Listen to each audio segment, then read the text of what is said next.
Good afternoon everyone.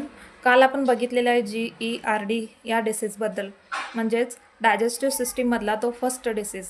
आणि आज बघणार आहे पेप्टिक अल्सर. पेप्टिक अल्सर आणि गॅस्ट्रिक अल्सर, त्याचबरोबर डिओडिनल अल्सर, हे सगळे काय वर्ड्स आहेत ते आपण आज बघणार आहे. पेप्टिक अल्सर आणि म्हणजेच पेप्टिक अल्सर कुठे कुठे होतो, गॅस्ट्रिक कंटेंटमध्ये आणि डिओडिनममध्ये. जर आपल्याला फरक आहे याच्यामध्ये दोन्हीमध्ये, लोकेशनवरून याचे प्रकार पडलेले आहेत. तर आज आपल्याला पहिल्यांदा बघायचं आहे पेप्टिक अल्सरचं definition. It is the erosion of mucosal wall of the stomach is called as a peptic ulcer आणि मोस्ट कॉमन इन डिओडिनम.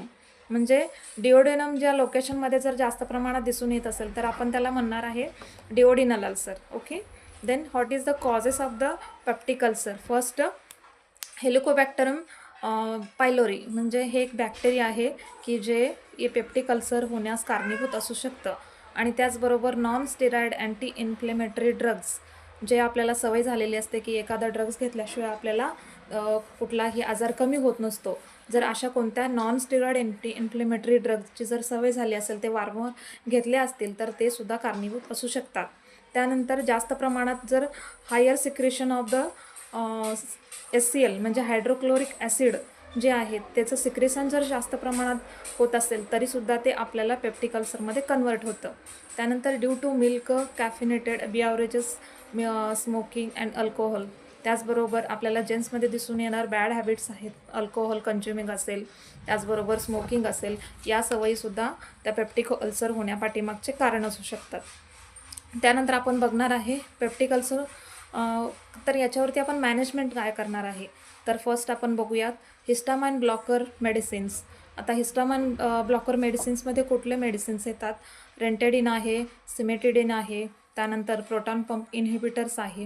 याच्यामध्ये प्रोटॉन पंप इनहिबिटर्समध्ये लॅन्झोप्रोझॉल, ओमिप्रोझॉल, त्याचबरोबर पॅन्टोप्रोझॉल हे मेडिसिन्स येतात.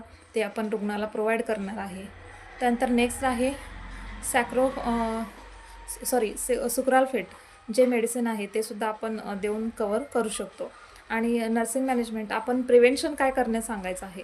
तर स्मोकिंग आणि त्याचबरोबर अल्कोहोल आहे आणि असे जे बॅड हॅबिट्स आहेत, कॅफिनेटेड बियावरेज जे घेतात ते पण आपल्याला म्हणजे प्रिव्हेंट करण्यास सांगायचं. त्यापासून आपल्याला म्हणजे कवर होण्यास मदत होते. आता सर्जिकल मॅनेजमेंट काय आहे या डिसीजवरती.